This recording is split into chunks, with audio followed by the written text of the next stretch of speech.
Estamos en la parte final de Visión Integral y hoy haremos una pausa, es bueno decirlo, hasta la próxima semana. La próxima, el domingo 9 no habrá programa, ¿no? Bueno, no habrá programa. Diferido, ¿habrá programa? No habrá programa porque el canal siempre toma esa semana, tiene una programación especial, entonces no habrá programa, sino que el canal asume ese horario. No me digas, que no habrá programa, la gente que vaya a YouTube. Bueno, pero no habrá programa ese domingo, no estaremos en el aire, sino que el canal hace una programación especial y ya lo fue notificado. Sí, Mire, exactamente. El presidente Leonel Fernández y la Fuerza del Pueblo han estado muy activos durante toda esta semana, no solamente con algunas críticas que han hecho a la actual gestión de gobierno. El presidente decía de manera cruda que en este país la gente está pasando hambre. Y yo vi una declaración ahí de nuestro amigo NG Contiña sobre la situación del agua también, que se planteaba él que más que definir el escenario, que el gobierno tiene que presentar un plan y dejar de... La situación es complicada con el tema del costo de la canasta básica. Los incrementos de salarios que se han hecho no compensan a nivel privado. El sector público no ha hecho un incremento de salario, pero la situación del costo de la vida ha sido el talón de Aquiles de este gobierno, con todas las medidas que se fueron tomando, el incremento de la tasa de interés a los fines de reducir la inflación, no ha dado los resultados esperados, y entonces el incremento de la tasa de interés que ha devenido en todo esto, la clase media se complica un poco. Fuerte, Juan José, el tema de los combustibles. Esa es otra cosa. Se ha hablado de Yo creo que el gobierno va a tener que chequear un poco la fórmula. El ministro de Industria y Comercio, ver lo que está pasando, porque el el precio del barril del petróleo ha bajado a los 68 dólares, ¿verdad? Hasta los 67 se llegó a colocar y no han bajado un peso de la gasolina. De todas maneras, el expresidente Leonel Fernández ha hecho críticas muy fuertes al gobierno con el tema de que la gente está pasando hambre. También resaltar que depositó ante la Junta Central Electoral ya el último padrón, el último corte del padrón de inscritos de la Fuerza del Pueblo. El presidente Fernández habla de 1.500.000. Ellos tienen una meta de unos 2 millones, de 1.500.000 inscritos hasta este momento. Y si eso así hablaba también sobre va muy bien, ¿no? Sobre a la fecha del corte en el año pasado, en circunstancias de junio de 2022, eran 405.000 con 918. Entonces parece ser que el padrón de la Fuerza del Pueblo y la estrategia que se planteaba en los medios de captar personas y vincularlos se ha triplicado. Yo lo que finalmente los principales partidos estarán inscritos casi la totalidad de los electores del país. Vamos a ver cuánto presenta el PLD y cuánto presenta el PRM y cuánto presenta el PRD. ¿Y cuánto presentará el Partido Reformista? Bueno, el Partido Reformista eso no existe realmente. El Partido Reformista ya de todas maneras, se sigue definiendo, se sigue fortaleciendo, y creo que con la llegada esta semana del ex secretario de la Fuerza Armada, ¿no?, Soto Jiménez, a la Fuerza del Pueblo, yo creo que es una adquisición sumamente importante, una gente que tiene mucho prestigio. El presidente de Quinta República, un intelectual, una gente que tiene un espacio y una gente que no ha estado en ningún tipo de conflicto ni de nada. La salida recientemente de Dilesio Núñez en Santiago, que llegó a ser presidente, creo, del Comité Municipal de Santiago, o del provincial, perdón, del municipal. También conjuntamente con otros dirigentes del PLD. Silvio Durán, que fue el director de Corazán, también pasó a la Fuerza del Pueblo. Yo creo que Leonel ha ido avanzando muy bien con este tipo de alianzas. Yo creo que va fortaleciendo su organización y es importante resaltar que esta semana, Juan José, hay que hablar sobre el planteamiento de la entrevista que tuvo Charlie Mariotti en RCC Media, en donde se hablaba de un escenario Omar Fernández, Abel Martínez. Eso fue una de las cosas que se habló. Pero son propuestas a veces que yo no sé dónde pero las ya sacan. pasa el tono cambia, Juan José. El tono bueno, Charlie Mariotti se mantenía con una posición cerrada con cuando se hablaba del tema, la posibilidad de algún tipo de alianza o de acuerdo con la fuerza del pueblo. Y entonces parece que va flexibilizando. No, y parece ser que el escenario lo ha llevado a pensar, y lo comentaban los analistas políticos en los medios, que la situación que se está viviendo con este caso de Calamar, donde hay miembros ya del comité político, pues unificaría... No, y le da un golpe muy duro. Eso le decíamos, golpea la marca PLD, eso lo decíamos la semana anterior.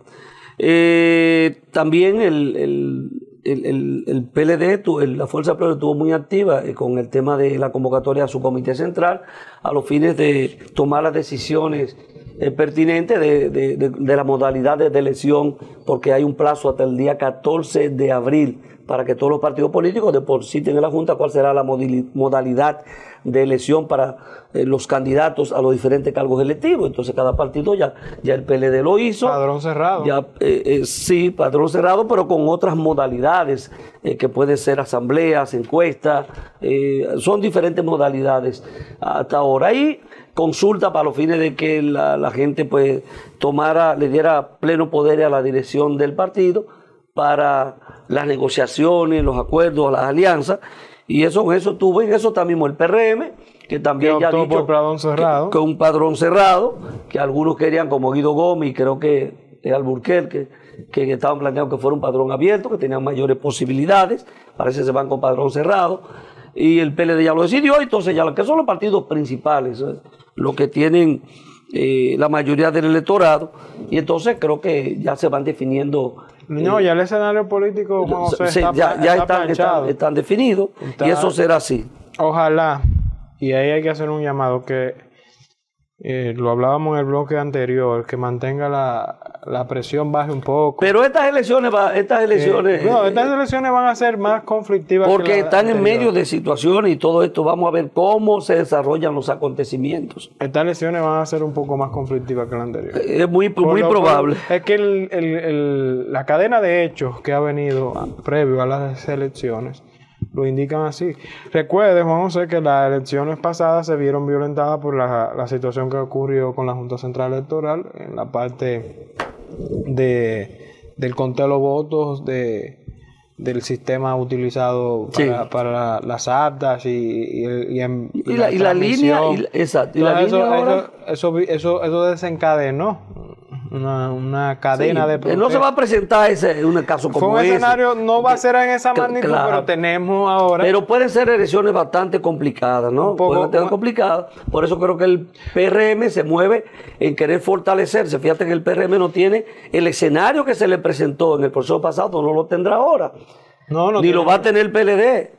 La Fuerza del Pueblo está tratando de colocarse, está colocado a Leonel Fernández como el candidato de la oposición en estos momentos. Eso es indiscutible. Entonces tiene que estar buscando, concertando la mayoría de las alianzas que pueda, porque el PRM va a tratar de mantener las alianzas, y por eso está trayendo muchos dirigentes tanto del PLD principalmente como algunos de la Fuerza del Pueblo, para irse fortaleciendo y tratar de ganar unas elecciones en una primera vuelta, porque el escenario ha empezado a variar. Si no estuviera haciendo eso, inclusive con los partidos que fueron aliados, va a tratar de agenciarse la mayoría de esas alianzas, porque la coyuntura que se presentó en el proceso pasado no se presentará en este momento. No. Eso es así. Eso es indudable. Mire, pasando ya brevemente para casi concluir, llegó el amigo suyo, Jair Bolsonaro, a Brasil, después de 3 meses. Se fue difícil, antes de la toma de posesión de Luis Ignacio Lula da Silva.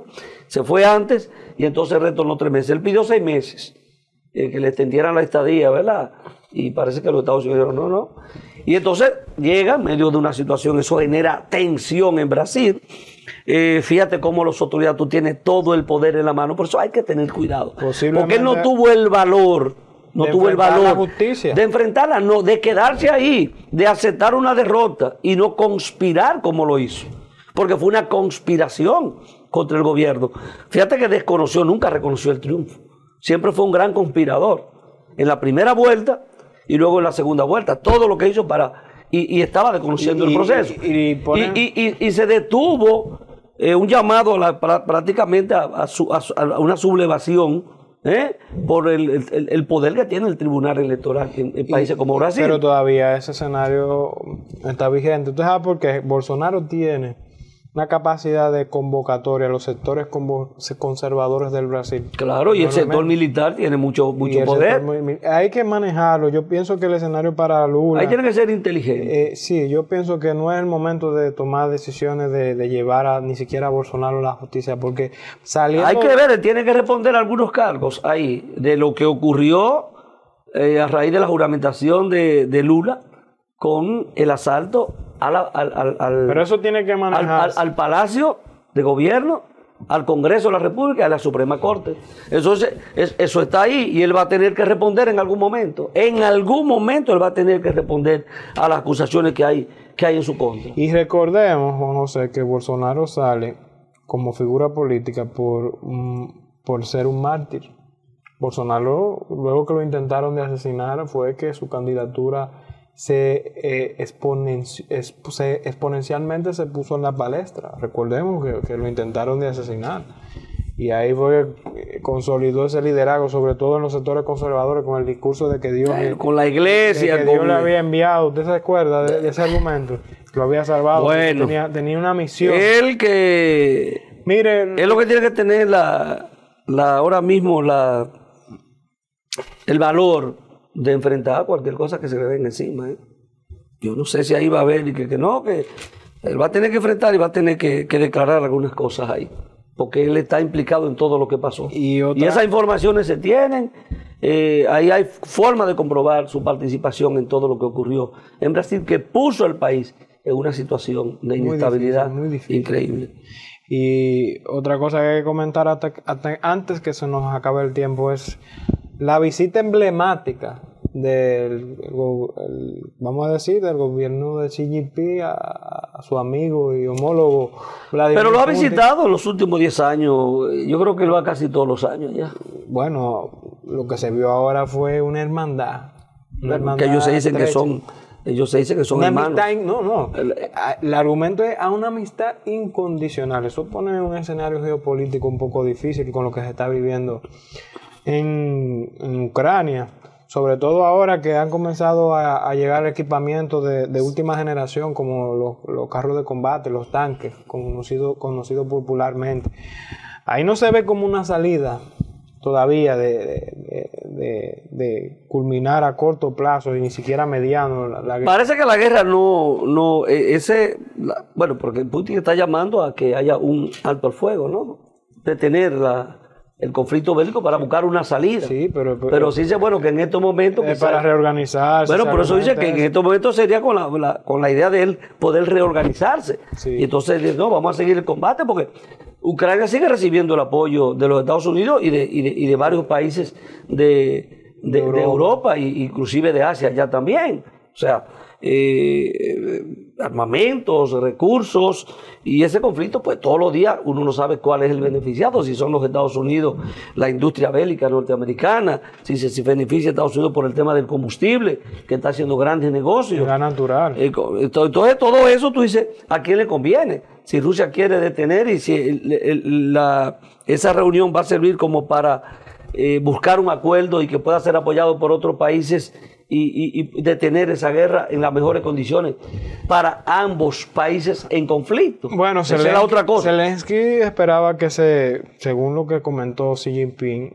era que se contactaría con Zelensky vía telefónica. Todavía no si hay una propuesta formal o si no la hay, no sé. Ahí se habla de otros tipos de acuerdos y de acercamiento y de colaboración entre ambos países, ¿no? Que es su gran aliado en medio de la situación que vive Rusia, pero se habla más de los acuerdos entre ambos países para